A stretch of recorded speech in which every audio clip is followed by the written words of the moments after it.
Hello guys, আপনারা সবাই কেমন আছেন? আশা করি সবাই ভালো আছেন। আজকের এই ভিডিওতে আপনাদের টপ 3 এডিটিং ট্রিক্স শেখাবো, তাই আপনারা ভিডিওটি স্কিপ না করে পুরোটাই দেখবেন। আশা করি ভিডিওটি আপনাদের খুবই কাজে আসবে। এবং আপনি যদি আমাদের প্রিভিয়াস ভিডিও না দেখে থাকেন তাহলে অবশ্যই আমাদের ডিসক্রিপশন থেকে আমাদের প্রিভিয়াস ভিডিওটি আপনি দেখে নিতে পারেন। এবং যদি আপনি আমাদের চ্যানেলটি এখনও সাবস্ক্রাইব করে না থাকেন তাহলে অবশ্যই নিচ থেকে আমাদের চ্যানেলটি সাবস্ক্রাইব করে দিন। চলুন আজকের ভিডিওটি শুরু করি। টিপস নাম্বার 1, আমরা অনেক সময় অনেক ভিডিওতে দেখি যে ভিডিও প্লে হওয়ার সময় সিনেমা টাইপই ওপেন হয়, এবং সেটা আমরা কিভাবে করব। এটা করার জন্য আপনাদের প্রথমে একটা ভিডিওর লেয়ার নিয়ে নিতে হবে। তারপরে আপনি এখানে দেখুন লেয়ার, আপনি লেয়ার অপশনে ক্লিক করুন এবং এখানে স্টিকার, আপনি এখানে স্টিকারে ক্লিক করুন। ক্লিক করার পরে আপনি দেখুন সিনেমাটিক ওপেন, আপনি এই অপশনটা যদি ডাউনলোড করা না থাকে তাহলে আপনি নিচে গেট মোড থেকে আপনি ডাউনলোড করে নেবেন। নেওয়ার পরে আপনি এখানে একবার ক্লিক করবেন। ক্লিক করার পরে আপনি ওপরে দেখুন প্রথম যে লেয়ারটা আছে আপনি সেখানে একবার ক্লিক করুন। ক্লিক করার পরে আপনি টিক চিহ্নে ক্লিক করে দিন। দেওয়ার পরে আপনি এই লেয়ারটা একবার চেপে ধরে একবার যতটা নেওয়ার প্রয়োজন আপনি নিয়ে নেবেন। নেওয়ার পরে আপনি ছেড়ে দিন। দেওয়ার পরে আপনি এখানে দেখুন টিক চিহ্ন, আপনি টিক চিহ্নে ক্লিক করুন। আমাদের কাজ কমপ্লিট। দেখুন প্লে করছি, দেখুন ভিডিওটি একেবারে সিনেমা টাইপই ওপেন হচ্ছে। টিপস নম্বর 2, আমরা অনেক সময় অনেক ভিডিওতে দেখি যে কোনো লেখা এক সাইড থেকে আর এক সাইডই স্ক্রল করে। তো এটা আমরা কিভাবে করব?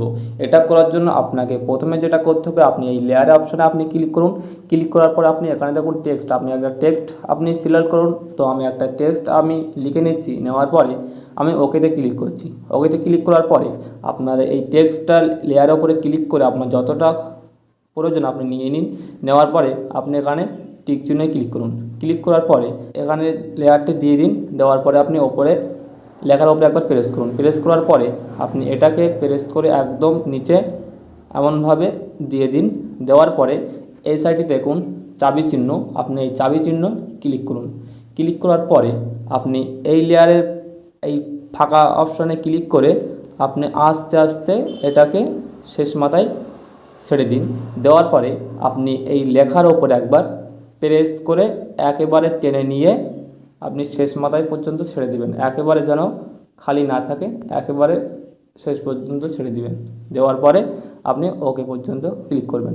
ক্লিক করার পরে এবারে দেখুন কীভাবে কী সুন্দর লেখাটা স্ক্রল করে। প্লে করছে আমি, দেখুন দেখুন ভিডিওটি প্লে হওয়ার সাথে সাথে দেখুন লেখাটি এক সাইড থেকে আরেক সাইডে স্ক্রল করছে। টিপস নম্বর 3, আমরা অনেক সময় অনেক ভিডিওতে দেখি যে পেন্স টুল ব্যবহার করে। ওই পেন্স টুল আমরা কিভাবে তৈরি করব? এটি তৈরি করার জন্য আপনাদের মিডিয়া ফাইলে ক্লিক করতে হবে এবং এখান থেকে একটা ব্যাকগ্রাউন্ড আপনাকে চয়েস করে নিতে হবে। নেওয়ার পরে আপনারা ইচ্ছা মতন ব্যাকগ্রাউন্ডটাকে বড় করে নেবেন। নেওয়ার পরে আপনি টিক চিহ্নে ক্লিক করবেন। ক্লিক করার পরে এটাকে প্রথমে নিয়ে এসে আপনি আবার লেয়ারে ক্লিক করুন। ক্লিক করার পরে আপনার ইচ্ছা মতো একটা ইমেজ নিয়ে নিন। তো আপনাদের চমৎকার দেখার জন্য আমি একটা ইমেজ নিয়ে নিচ্ছি। নেওয়ার পরে আমি ওকেতে ক্লিক করছি। তারপরে এটা আমি ইচ্ছে মতন বড়ো করে নিচ্ছি। নেওয়ার পরে আমি এটাকে লেয়ারটাকে পুরো বড়ো করে নিচ্ছি। নেওয়ার পরে আমি এটাকে একটা অ্যানিমেশন দিয়ে নেব। তো এখান থেকে আপনি অ্যানিমেশন দিয়ে দেবেন ওয়াইপ ডাউন, একটা অ্যানিমেশন দিয়ে আপনি এই টাইমটাকে আপনি ফুল বাড়িয়ে দেবেন, 2.5 সেকেন্ড দিয়ে দেবেন। দিয়ে আপনি ওকে করবেন। করার পরে আপনি এখান থেকে প্রথমে চলে আসুন। আসার পরে আপনি এখান থেকে একটা পেন্স টুল আপনাকে নিতে হবে। তো আপনি লেয়ারে ক্লিক করুন। ক্লিক করার পরে আপনি মিডিয়া ফাইলে ক্লিক করুন। তারপরে আপনি আপনার একটা পেন্স টুল আপনি নিয়ে নেবেন। তো আমি একটা নিয়ে নিচ্ছি। আপনার যদি এটা না থাকে তাহলে আপনি এটা গুগল থেকে আপনি ডাউনলোড করে নেবেন। তারপরে আমি একটু ক্রপ করে নিচ্ছি। নেওয়ার পরে এটাকে লেয়ারটাকে আমি বড় করে নিচ্ছি। নেওয়ার পরে এবারে দেখুন আমি কিভাবে এটা তৈরি করি। এই পেন্স টুলের উপরে একবার আপনি লেয়ারে ক্লিক করবেন। তারপর আপনি এখানে দেখুন চাবি চিহ্ন, আপনি এই চাবি চিহ্নে একবার ক্লিক করুন। ক্লিক করার পরে আপনি এটাকে ধরে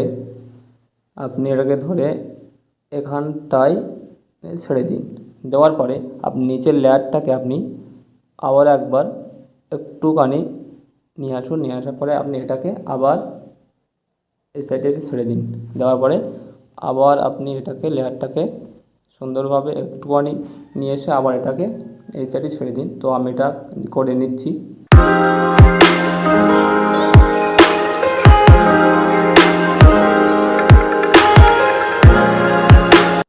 কমপ্লিট। এবার দেখুন আমি প্লে করছি এটা, দেখুন প্লে করছি। দেখুন কি সুন্দর পেন্স টুল তৈরি হয়ে গেছে। যদি ভিডিওটি ভালো লাগে তাহলে অবশ্যই আমাদের চ্যানেলটি সাবস্ক্রাইব করে দেবেন এবং যদি তিনটের মধ্যে থেকে কোনো একটা এডিটিং আপনাদের খুবই চমৎকার লাগে তাহলে অবশ্যই আমাদের ভিডিওটি একটি লাইক দিয়ে দিবেন। তো দেখা হচ্ছে পরের ভিডিওতে।